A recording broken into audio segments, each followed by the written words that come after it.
My car is loud as f.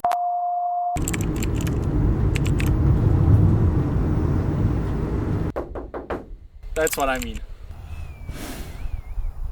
If you're new around here, welcome to my van build diary. I want to take my tiny camper van on an epic Scandinavia road trip all the way to the North Cape, which means spending hundreds of hours on the road, so I don't really want a rattling box. Which brings us to today's to-do list. I will first apply sound deadening on all major surfaces in the cargo bay. Then, in preparation for starting with insulation and framing in the next episode, I want to touch up all the rusty spots with metal paint. And in the end, I give replacing the cloudy headlights another go. We've only got about 10 hours of daylight left, but a lot of stuff on our to-do list, so let's get started. There's a cow fight going on. Hold on.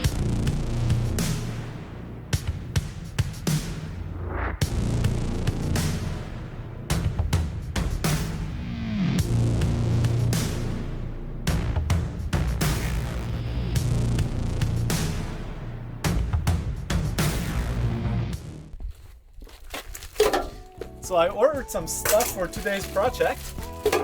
First, in this package, there should be sound deadening, which, if you're unfamiliar, is basically a compound material which has aluminum on one side and the other side is kind of a butyl product. It is super heavy, means I can apply it to the big metal sheets and kind of make them just a bit heavier and not really vibrate as much on the road. I've got 2 of those rolls, and to apply them I ordered these rollers with which I can just press it in. Not sure if I should film up here with the cows today.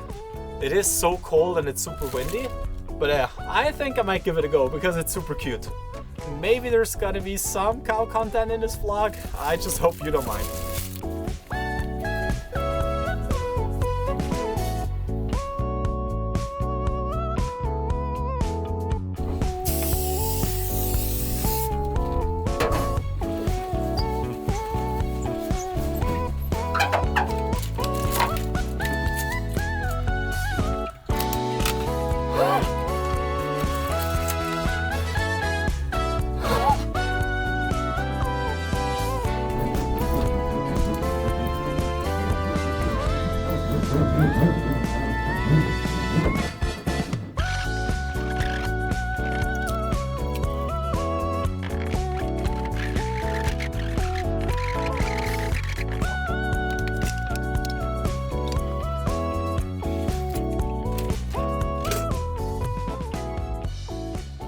Well, I read that you cut yourself quite easily on it, but I thought I don't need gloves. Always the same thing.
Alrighty, so I'm done with the driver's side.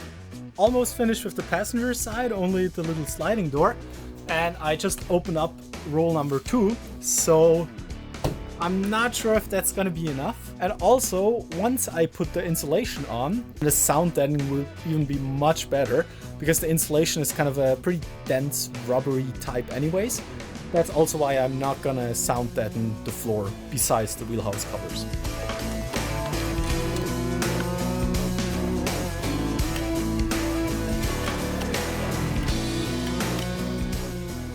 That one's actually a bit worse.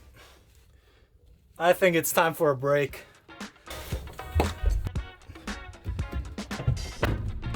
Whew, nice to close all doors. It's super windy and it's starting to get cold outside. Now today should have been sunny, but I don't know. I can't really see them. So yesterday I spoiled myself a bit and I got some Swiss plums, and Swiss fruit is always so expensive.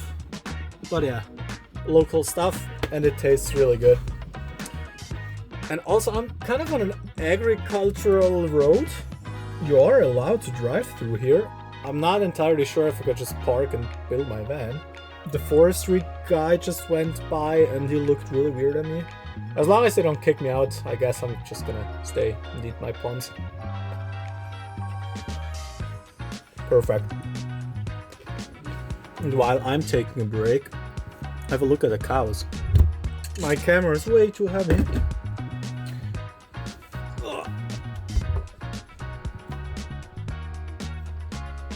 They're all just chilling in the grass. Pretty cozy.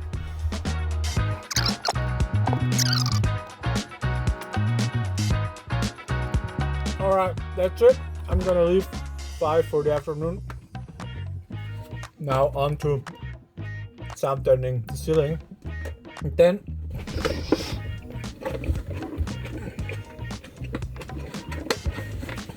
then I'm already super excited to drive the same road again and see how much quieter it is.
I will have to hear that back, but I didn't think that's too big of a difference.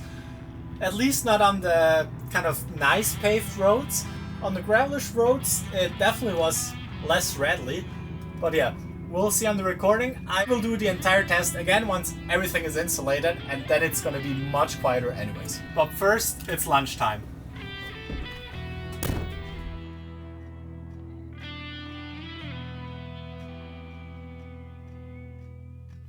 Lunch was super tasty, sun is coming out finally, so it's warming up, and now it's time to clean the entire cargo bay once again and paint all the bare metal that's still left. By the way, that's how I filmed the driving shots.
So everything besides the floor is pretty clean now, which means I can start painting.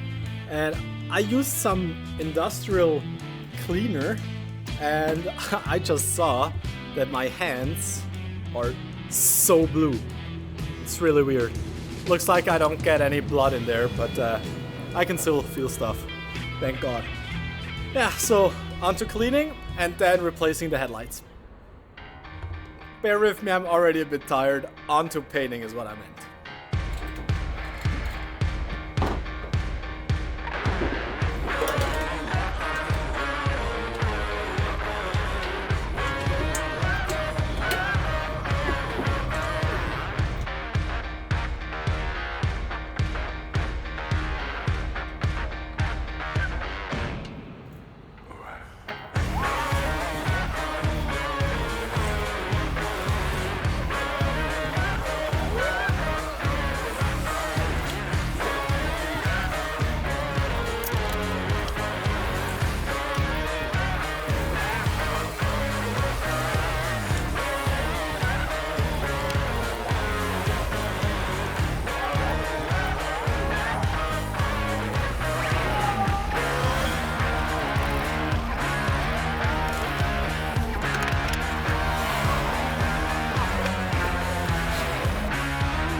I've only got about 4 hours of daylight left, so onto the headlights, and I gotta take some pictures of the plastic covers I took out because I gotta get rid of them as I need some more space.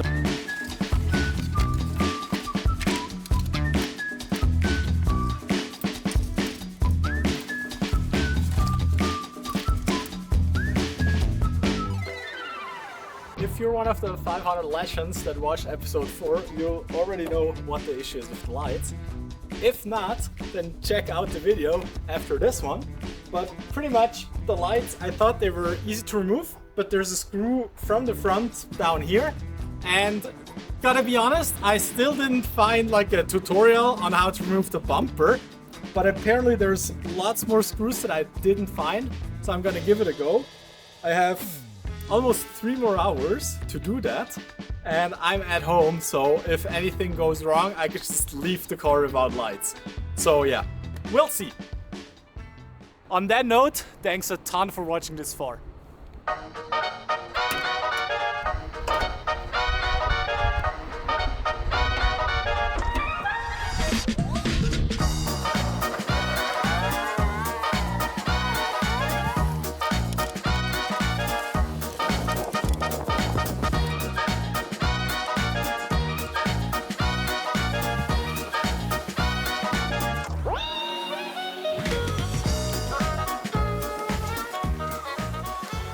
Not gonna lie to you, I'm pretty fed up with this.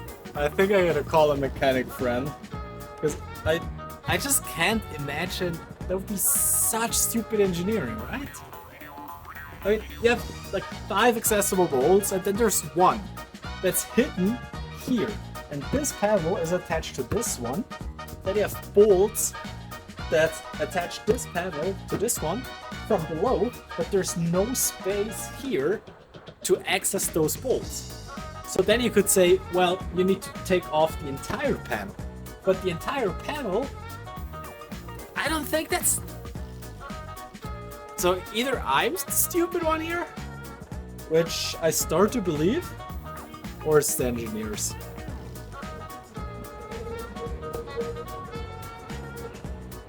So I think I'm gonna give up on it again and just mow the lawn instead.